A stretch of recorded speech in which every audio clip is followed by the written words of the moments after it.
Finding God in all things. Day 19. What God's nature reveals to us. Yesterday, in our reflection, we inferred 3 key points from the nature of God. For ease of reference, we will call these 3 key points as the 3 revelations of God's nature. The first revelation.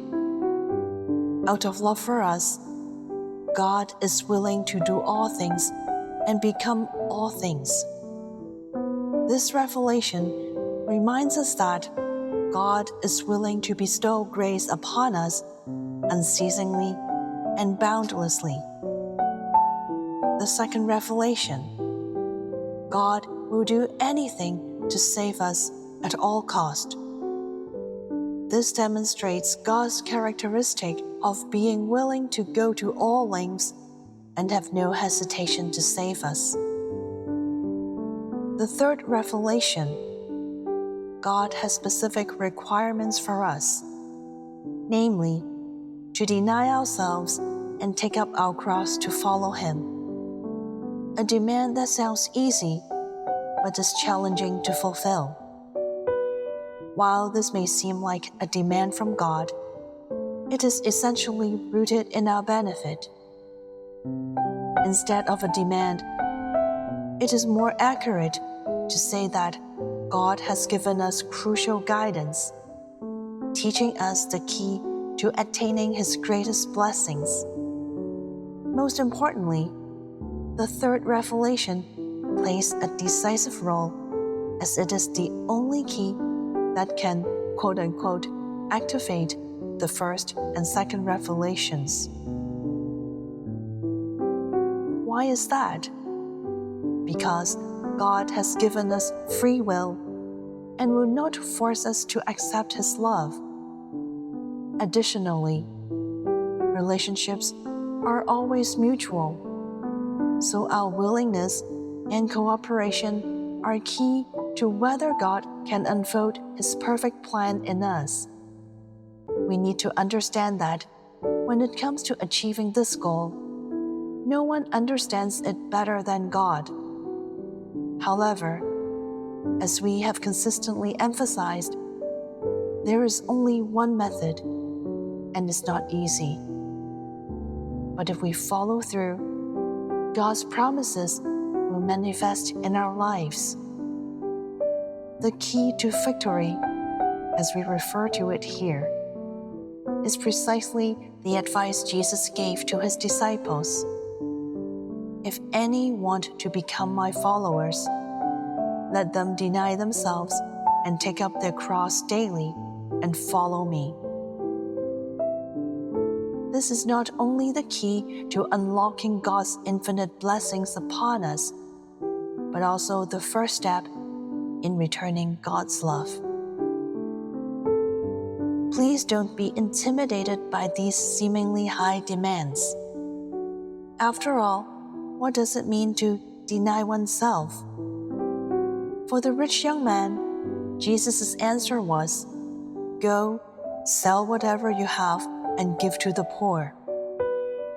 But for different people, God has different requirements on how we should deny ourselves. One thing is certain.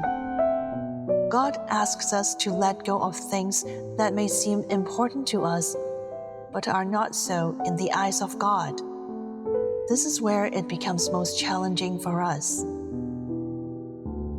These things we can't let go of have a captivating power over us, and they can blind our hearts and minds.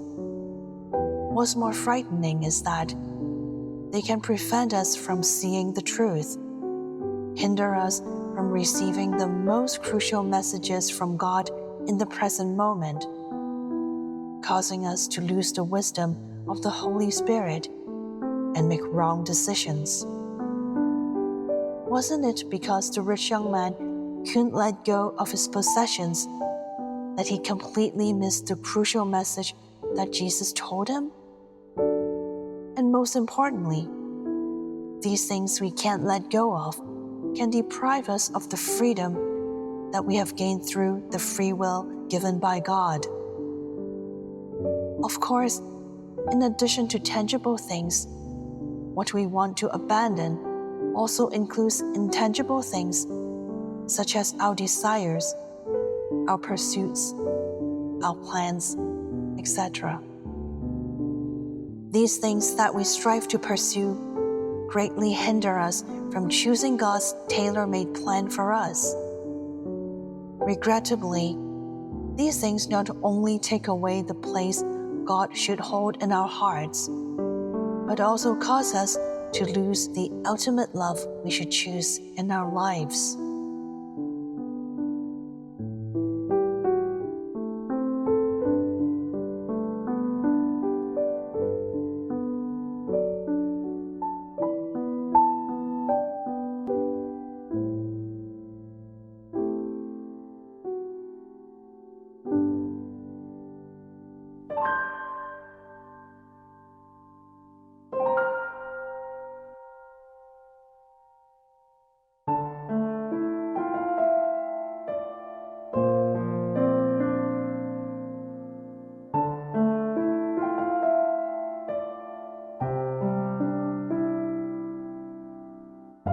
Imagine if Jesus stood before you and said, "If you want to become my follower, you must deny yourself, take up your cross daily, and follow me."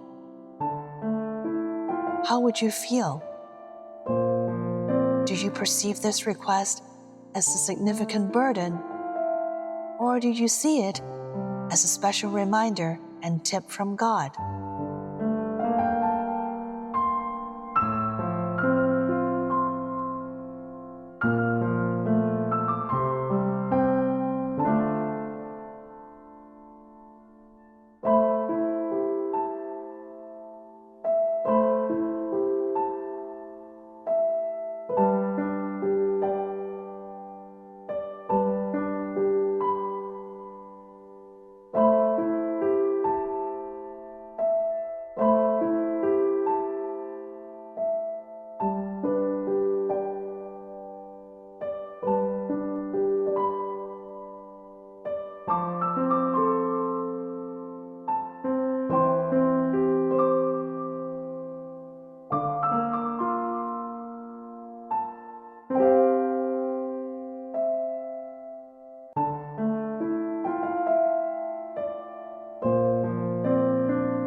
How do you think God wants you to deny yourself?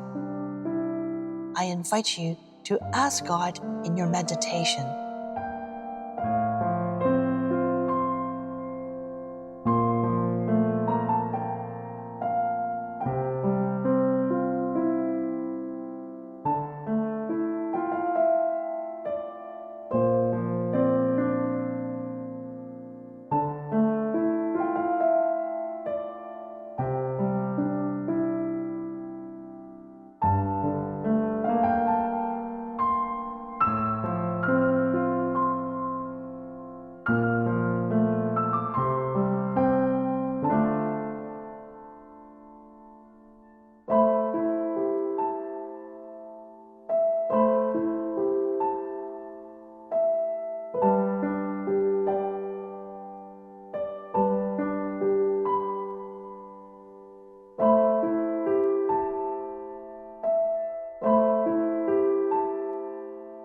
Are there difficulties or fears in implementing this invitation from God in your life?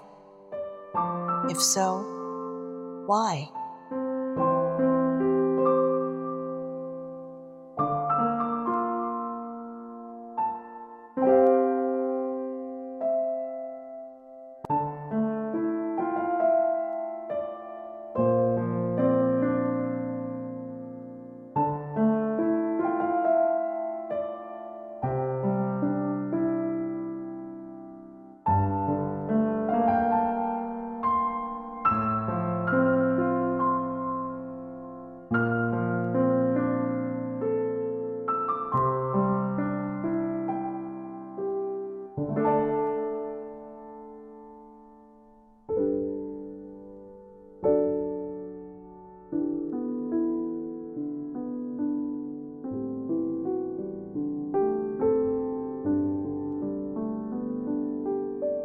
Lord, I understand that through today's reflection, you invite me to see with new eyes and accept and embrace your call to follow you.